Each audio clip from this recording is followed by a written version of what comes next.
En cette introduction de vidéo, je tenais déjà donc à vous dire que oui, il y allait avoir du coup des petits changements sur la chaîne, notamment au niveau du coup des miniatures qui vont un petit peu changer. Il y aura un post dans l'onglet du coup communauté, donc n'hésitez pas à aller voir, n'hésitez pas même à me dire si vous aimez, parce que du coup voilà, ça va un petit peu changer de ce côté-là. En tout cas, bien évidemment, bonjour à toutes et à tous, je suis très content de vous retrouver pour une nouvelle vidéo. Sachez qu'aujourd'hui on va parler, encore une fois, oui, de Daredevil Born Again, et plus précisément de l'épisode 4. Alors, déjà, on va dire sans spoiler, il est vrai que j'apprécie énormément cette série-là, qui pour moi est très réussie, c'est-à-dire que c'est vraiment dans la continuité, finalement, donc de la série Netflix, que j'avais énormément apprécié. Et là, je dois dire que je retrouve quand même pas mal de choses, j'apprécie énormément ce que je vois. Maintenant, on va partir dans une partie un petit peu plus spoiler, finalement. Frank Castle. Quel plaisir. Ou plutôt, comme devrais-je dire, Frank Castle, pour mon accent éclaté, encore une fois. Quel plaisir de le revoir. On va y venir un peu plus tard, mais d'abord, bien évidemment, il faut parler de Matthew, Daredevil. Qu'est-ce qu'on en pense? J'aime beaucoup parce que, en fait, là où, du coup, dans l'épisode précédent, du coup, il essaie de défendre White Tiger, il a réussi à obtenir, du coup, sa liberté, mais il s'est fait tuer. Et là, on a un petit peu les retombées, c'est-à-dire que lui, il va être au courant, il va énormément s'en vouloir, il va se dire, ok, mais qu'est-ce que je peux faire contre ça, finalement, il va essayer d'enquêter, etc., c'est plutôt intéressant, et il va se rendre compte que, oui, le tireur a utilisé une balle avec, du coup, le logo du Punisher dessus. Ils vont quand même très très loin, parce que, attention, quand même, spoiler pour la suite, mais quand même, du coup, c'est même dit un petit peu dans l'épisode, en gros, il y a quand même cette évocation du coup donc des policiers qui du coup vont prendre un petit peu donc le logo du Punisher, notamment sur leurs vêtements de police, tout simplement. Et là, ils vont quand même assez loin parce que c'est même les balles qui ont ce logo-là. Mais voilà, il va se rendre compte que c'est quand même bizarre parce que il y a le logo du Punisher sur une balle, et du coup il sait que ce n'est pas Frank, parce que Frank il ne tue pas n'importe qui, encore une fois, comme on l'avait dit, et ce n'est clairement pas lui. Il va donc aller voir Frank directement, donc il va essayer de le retrouver, etc.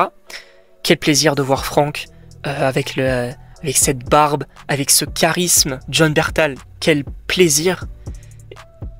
Et aussi, ce qui est intéressant, c'est cet échange des deux, en mode qu'on avait déjà un petit peu eu, finalement, donc dans la série Netflix, notamment dans la saison 2, ce côté de, frérot, tu me parles de sauver des vies, etc. Tu t'évoques peut-être aussi un petit peu mon aide, etc. Ok, mais toi là, t'es Daredevil, tu te prends du coup pour un héros, et pourtant, il y a quand même quelqu'un qui a réussi à tuer ton meilleur ami, et ce quelqu'un est en prison, il n'est pas mort, il n'a pas réellement été puni. Alors que du coup, le Punisher, pour le coup, il tue ses victimes. Il y a cet échange que je trouve hyper intéressant, et c'est ce qui fait pour moi un duo hyper marquant. Et en tout cas, j'ai adoré cet échange-là. Sachant qu'en vrai, la scène, elle est assez touchante également quand on parle de Foggy, etc. Matt qui est à bout un petit peu aussi de ce côté-là. Mais j'aime beaucoup. J'aime beaucoup, bien évidemment, Frank, on va le revoir. Bien sûr que on le sent quand même que cette histoire de policier qui prend son logo, ça le titille un petit peu. Parce que du coup, il va peut-être se dire, mais frérot, ça se passe pas comme ça en fait. Tu ne prends pas mon logo en ne suivant même pas en plus mon credo, ou en tout cas mes règles, de tuer du coup des héros. Donc bien évidemment qu'on va le revoir. On peut évidemment évoquer Wilson Fisk, qui, alors en vrai, ça m'a quand même plu, parce que lui, du coup, qui voulait devenir maire, donc pour avoir plus de pouvoir, en fait, il a également des responsabilités. C'est-à-dire qu'on va le voir aller dans des écoles, on va le voir également donc soutenir certaines populations, et même lui, en fait, il est un petit peu à bout de tout ça. Il se dit, mais frérot, moi, de base, je veux être maire pour gagner plus de pouvoir et pour gérer la ville, pas pour ce genre de choses. Et bon, il y a également du coup le petit collègue là qui du coup a fuité une petite information. Bon, le Cade va énormément s'énerver. Et c'est là où en vrai il y a quand même un changement au niveau du personnage, parce que dans la série Netflix, on va pas se mentir, dès qu'il y avait quelqu'un qui faisait un truc de travers, et même quand la personne avait strictement rien fait, il tuait la personne directement. Après, c'est vrai que c'est totalement logique, parce que il est maire, donc il ne va pas tuer ses employés, ce serait quand même extrêmement étrange. Mais voilà, il y a quand même un petit changement du côté du personnage. Même si Cade, j'ai quand même l'impression qu'il essaie de retenir un peu sa rage, mais qu'à un moment donné ça va partir. Ça va vraiment sortir, et peut-être avec Muse, puisque oui, on a deux petites scènes, on va dire, où on voit Muse. Alors, qui est Muse? En gros, ce serait un petit antagoniste, finalement, donc de la série. Et en gros, donc pour ceux qui ne savent pas, on l'a déjà vu, sans son masque, puisque c'est du coup, vous savez, donc l'espèce de fan, là, de la copine de Daredevil, qui veut du coup lui faire dédicacer son livre.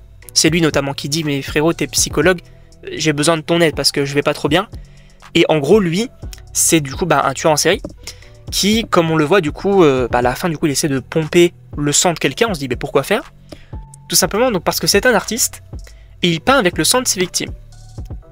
Et au départ, d'ailleurs, pour la petite anecdote, je croyais que, vous savez donc la relation qu'a eu du coup Vanessa donc avec une personne pendant l'absence du Cage, je pensais, comme elle évoque le côté peintre, je pensais que c'était Muse directement, mais au final non. Et on va d'ailleurs apprendre que le Cage l'a enfermé, cette personne, depuis supposément un certain temps, et voilà, il mange en plus devant lui. Donc il y a quand même le côté rage, mais il ne va pas le tuer. Il va y avoir un autre châtiment derrière, et ça aussi c'est intéressant. Et donc l'intérêt de Muse, c'est aussi du coup qu'il va peindre des choses qui ne sont pas forcément en faveur du Cage non plus. On l'a vu d'ailleurs dans les trailers, différentes peintures qui ne servaient pas forcément le maire, et du coup va y avoir des petits conflits, on va dire. Voilà. En tout cas, je ne sais pas ce que vous en pensez. D'ailleurs, n'hésitez pas donc à me dire en commentaire ce que vous pensez déjà de la série, également du coup des miniatures qui vont du coup changer un petit peu. N'hésitez pas également donc à vous abonner. Et donc on se retrouve pour une prochaine vidéo.